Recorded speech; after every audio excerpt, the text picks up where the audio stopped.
আসসালামু আলাইকুম। তামান্নাস কিচেনে সবাইকে স্বাগতম নতুন আরেকটি রেসিপি দেখার জন্য।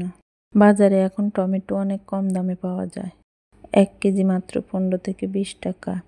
এই সিজনে টমেটো সস বানিয়ে কিভাবে সংরক্ষণ করবেন 6 মাস থেকে 1 বছর পর্যন্ত সম্পূর্ণ ভিডিও থাকছে। দেরি না করে শুরু করছি আজকের ভিডিও। টমেটোগুলোকে ধুয়ে পরিষ্কার করে নিয়েছি। উপরের সবুজ বোটাটা ফেলে দিব। টমেটো সস বানানোর জন্য পাকা লাল টমেটোগুলোই নেবেন, তাহলে সসের কালারটা সুন্দর আসবে। এইবার টমেটোগুলোর পিছনের অংশে যোগ চিহ্ন করে কেটে নিয়েছি। এখন টমেটোগুলোকে সিদ্ধ করে নেব। তার জন্য পাত্রের মধ্যে কিছুটা পানি নিয়ে নিয়েছি। এখন এর মধ্যে দিয়ে দিব টমেটোগুলো। আমি টমেটোগুলোকে ভালোভাবে ধুয়ে পরিষ্কার করে নিয়েছি। এখন এর মধ্যে দিয়ে দিব কয়েক পিস আস্ত লাল মরিচ, দিয়ে দিচ্ছি কয়েক কোষ রসুন।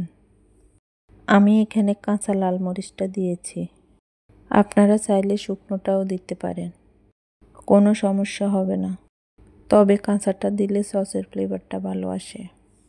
এইবার এটাকে চুলায় বসিয়ে দিব। এরপর 10 মিনিটের মতো ঢাকনা দিয়ে ঢেকে সিদ্ধ করে নেব। এতে করে টমেটোগুলো খুব তাড়াতাড়ি নরম হয়ে যাবে। 10 মিনিট পরে ঢাকনা খুলেছি। টমেটোগুলো একেবারে নরম হয়ে গিয়েছে। এখন অপেক্ষা করতে হবে ঠান্ডা হওয়া পর্যন্ত। এখন টমেটোগুলো চামড়াটা ফেলে দিতে হবে, চামড়াটা যেন না থাকে। আমি একটা একটা করে সবগুলো টমেটোর চামড়া ছাড়িয়ে নিয়েছি। মরিচ আর রসুনগুলো খুব সুন্দরভাবে নরম হয়ে গিয়েছে। আমি সবগুলো টমেটোর খোসা ছাড়িয়ে নিয়েছি। টমেটোগুলো, মরিচ আর রসুন একটা বাটিতে নিয়ে নিয়েছি। টমেটোর অবশিষ্ট পানি আমি ফেলে দেব না, পানিগুলোকে একটি ছাঁকনিতে দিয়ে ছেঁকে নিচ্ছি। এখন টমেটোগুলোকে একটা ব্লেন্ডার জারে দিয়ে ব্লেন্ড করে নিব। টমেটোগুলো ব্লেন্ড করা হয়ে গিয়েছে। এখন একটা ছালনিতে নিয়ে ছেঁকে নিব।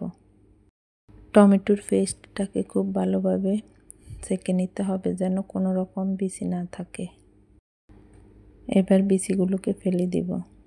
এখন চুলায় একটি পাতিল দিয়ে দিব। পাতিলের মধ্যে 1/2 কাপ চিনি আর 1/2 কাপ পানি দিয়ে দিব।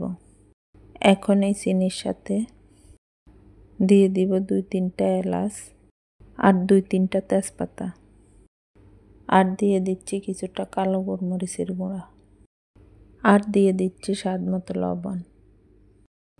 চিনিটা যখন ক্যারামেল হতে শুরু করবে, হালকা হালকা কালার হতে শুরু করবে, তখন এর মধ্যে দিয়ে দিতে হবে টমেটোর যে পানিটা ছিল সেগুলো দিয়ে দিতে হবে।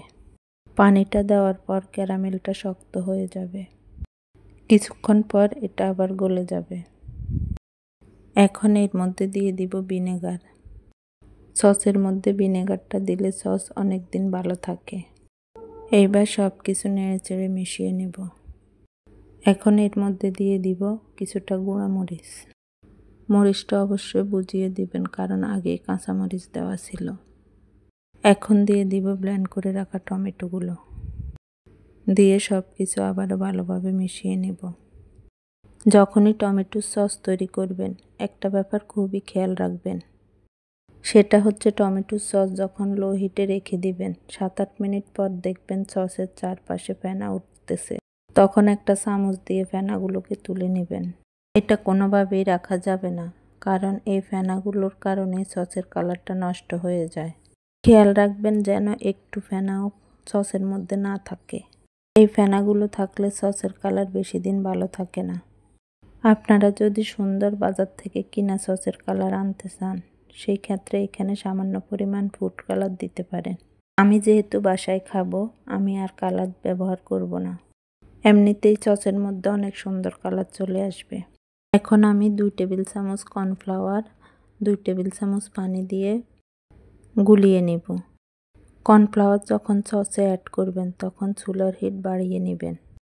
সসে যখন ভালোভাবে বলক চলে আসবে, তখনই কর্নফ্লাওয়ার দিয়ে দিতে হবে আর অনবরত নাড়াচাড়া করতে হবে। এই পর্যায়ে যদি নাড়াচাড়া বন্ধ করে দেন তাহলে কর্নফ্লাওয়ারগুলো দলা পেকে যাবে, তাই কিছুক্ষণ অনবরত নাড়াচাড়া করতে হবে। আর লবণটা আপনাদের পরিমাণ মতো কমিয়ে বা বাড়িয়ে নিতে পারেন। কর্নফ্লাওয়ার দেওয়ার পর সসটাকে 10 মিনিট রান্না করে নিব। তারপর চুলা বন্ধ করে ঢাকনা দিয়ে ঢেকে রেখে দিব ঠান্ডা হওয়া পর্যন্ত। ঠান্ডা হয়ে গেলে বোতলে রেখে দিব। নর্মাল ফ্রিজে রেখে 2 মাস পর্যন্ত খেতে পারবেন, আর ডিপ ফ্রিজে রেখে দিলে 6 মাস পর্যন্ত খেতে পারবেন। আজকের ভিডিও এই পর্যন্তই। সবাই ভালো থাকবেন, সুস্থ থাকবেন। দেখা হবে অন্য কোনো ভিডিওতে। আল্লাহ হাফেজ।